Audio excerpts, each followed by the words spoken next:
페리시치와 손흥민이 왼쪽에 기용되면서 서로 동선이 겹친다. 페리시치가 손흥민에게 패스하지 않고 자신이 공격 진영까지 올라온다. 자신이 모두 슈팅을 해버린다는 것과 같은 팬들의 지적이 있습니다. 이것은 페리시치가 아직 손흥민의 전술적 움직임을 잘 이해하지 못하고 있어 생기는 문제로 보이는데요. 맨유의 레전드 로이 킨은 영국의 한 축구 전술 분석 방송에 출연해 이렇게 말했는데요. 특히 PSG의 리오넬 메시가 음바페와 어떻게 호흡을 맞추는지 이해한다면 페리시치는 금방 이 문제를 해결할 것이라고 말해 팬들의 주목을 받고 있습니다. 월드 매거진이 살펴보겠습니다. 페리시치가 손흥민의 움직임을 이해 못하고 있다는 것은 메시가 음바페에게 어떻게 패스를 주는지 보면 금방 이해할 수 있습니다. 메시가 상대 수비 뒷공간으로 패스를 넣어줍니다.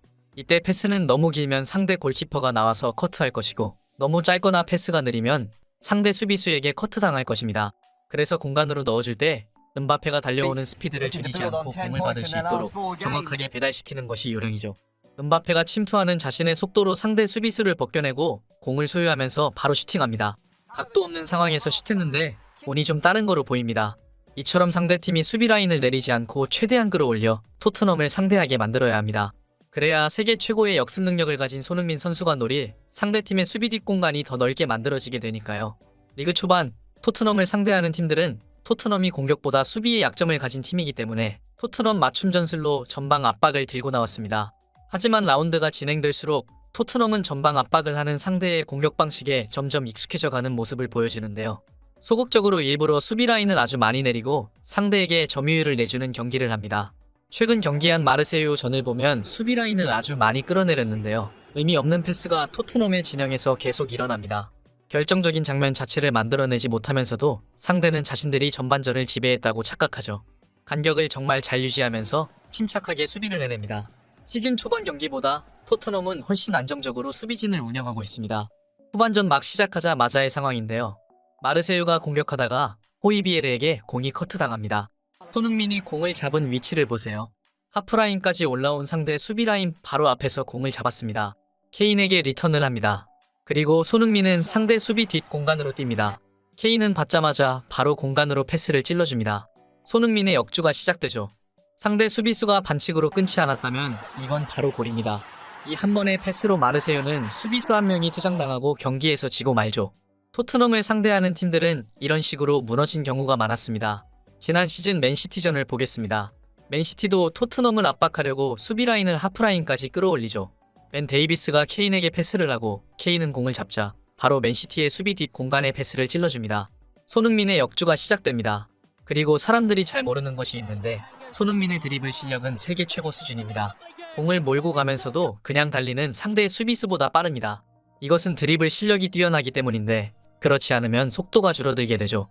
화면을 잘 보시면 오른쪽에서 뛰어들어오는 클루셉스키는 공이 없는데도 손흥민의 속도를 못 따라갑니다.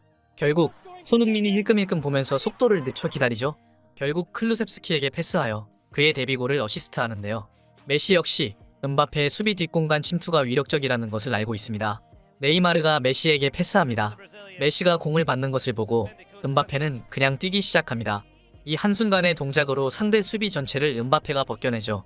상대는 언제 수비 뒷공간으로 음바페가 침투할지 모르기 때문에 라인을 올리지 못하게 되기도 하고 여러가지 문제를 안게 되는 것입니다. 풀럼전에서도 이런 비슷한 장면이 있었죠. 랑글레가 케인에게 패스합니다. 케인이 공을 잡고 돌아서자 바로 손흥민이 수비 뒷공간으로 침투합니다. 케인의 패스를 받았는데 가슴 트래핑을 하는 순간 좀 길었죠. 이건 손흥민의 실수이기도 하고 케인이 패스를 너무 강하게 한 것도 있습니다. 바로 노마크 찬스가 나죠. 비록 골로 연결되지 않았지만 매우 위협적인 장면이 만들어집니다.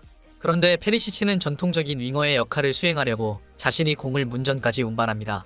그리고 골문 근처에 있는 동료에게 크로스를 올리죠. 이렇게 되면 손흥민을 지나쳐서 케인이나 히샬리송 그리고 클루셉스키에게 공이 배달됩니다. 손흥민의 장점 중 상당 부분을 사용하지 못하게 됩니다. 하지만 에메르송이 손흥민에게 한 번에 연결할 수 있는 크로스 실력을 갖췄다면 지금보다 훨씬 공격 루트가 다양해질 겁니다. 물론 크로스로 히샬리송의 골을 유도해내었지만 지금 주제는 페리시치가 어시스트를 했냐 못했냐를 다루는 것이 아니니 이번 영상에서는 다루지 않겠습니다. 과거 손흥민의 동료였던 에릭센은 손흥민에 대해 발밑에 공을 주는 것을 선호하는 공격수이며 직선적인 움직임을 선호한다고 말했습니다. 맨시티는 수비 라인을 끌어올려 토트넘을 압박할 것이 뻔하고 지난 시즌 토트넘이 맨시티 원정과 홈 경기에서 모두 승리한 비결은 바로 손흥민이 맨시티 수비 뒷공간을 노렸기 때문입니다. 콘테가 미치지 않았다면 맨시티전 선발로 손흥민이 나와야 한다는 것은 통계를 보면 분명합니다. 많은 국내 축구 팬들은 케인의 이기적인 플레이 때문에 손흥민이 엄청난 손해를 보고 있다면서 차라리 손흥민이 벤치를 지키고 토트넘이 큰 점수 차로 아예 져버렸으면 좋겠다는 의견이 대형 축구 커뮤니티를 중심으로 광범위하게 퍼지고